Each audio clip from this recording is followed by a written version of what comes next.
compétition pour les nutriments, mais il y a aussi la compétition pour la lumière, l'eau, l'espace, et ça, on ne sait pas jouer dessus avec la fertilisation. Alors oui et non. Parce que je vais revenir du coup au concept de nitrophilie que j'ai énoncé tout à l'heure. La nitrophilie, c'est un concept d'écologie qui décrit les plantes par rapport à l'habitat dans lequel elles poussent. Une plante nitrophile est une plante que l'on retrouve dans des milieux riches en nutriments.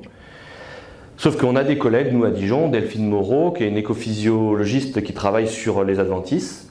Elle a essayé de relier ce gradient écologique de nitrophilie des plantes à des comportements vis-à-vis de la ressource. C'est-à-dire, qu'est-ce que font les plantes nitrophiles par rapport à des plantes oligotrophes? Et donc elle a pris des adventices sur un gradient de nitrophilie allant des plus nitrophiles jusqu'aux plus oligotrophes.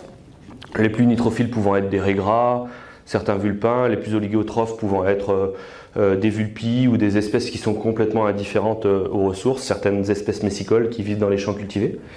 Et elle les a soumises à de la fertilisation azotée importante versus faible. Et donc ce que ça démontre, c'est qu'une espèce nitrophile, d'un point de vue biologique, voilà ce qu'elle fait. Elle produit peu de racines par rapport à sa biomasse totale. Par contre, elle préempte beaucoup plus l'azote avec ce peu de racines qu'une espèce qui est oligotrophe. Et avec ce peu d'azote prélevé, elle fait beaucoup plus de biomasse aérienne que de biomasse racinaire. Quand on ne lui met pas d'azote, cette espèce nitrophile se comporte comme une espèce oligotrophe. Un kénopode réagit énormément à la quantité d'azote qu'on lui met, mais si on ne lui met pas d'azote, il est toujours là, il est chétif, il est petit, il va continuer à pousser. Ce qui fait qu'une espèce nitrophile, c'est une espèce qui a une réponse à la présence de nutriments. On lui met de l'azote, elle répond en termes de croissance. Mais vu qu'elle répond en termes de croissance, elle fait de l'ombrage, et du coup elle exclut par compétition pour la lumière les espèces qui sont non nitrophiles. Donc sur des couverts très nitrophiles, des cypans, des crucifères, etc., sur des cultures très nitrophiles, du colza, etc., si la nitrophilie relative des cultures est plus élevée que la nitrophilie des adventices, en leur mettant de l'azote, on favorise la culture au détriment des adventices. Mettre de l'azote sur un blé, le blé globalement, il n'y a pas de nitrophilie calculée pour les cultures, mais par ses caractéristiques biologiques, on peut retrouver la nitrophilie. Globalement, le gradient de nitrophilie de 0 à 9, un blé c'est autour de 5 et un colza ce serait autour de 12, de quelque chose qui s'appellerait 12 selon le gradient écologique. Eh ben, le colza il répond à l'azote et il est en capacité de pousser et donc de concurrencer les adventices par compétition pour la lumière et par l'azote aussi.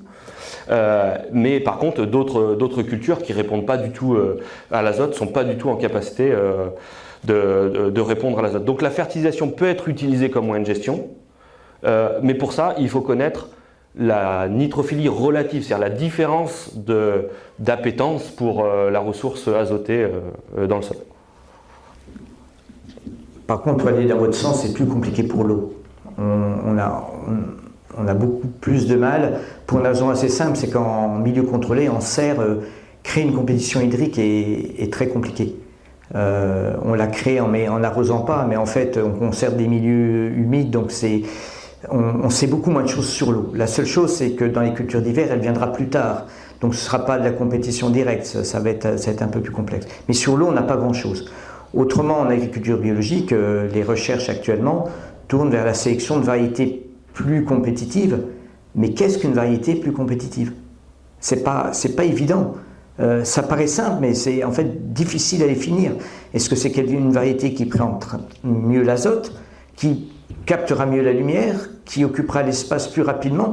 On a plein de traits et en fait on a beaucoup de mal à choisir quel est le trait qui luttera mieux contre les mauvaises herbes, parce qu'on a 250 espèces de mauvaises herbes qui chacune ont leur stratégie. Donc c'est plus complexe que effectivement la fertilisation.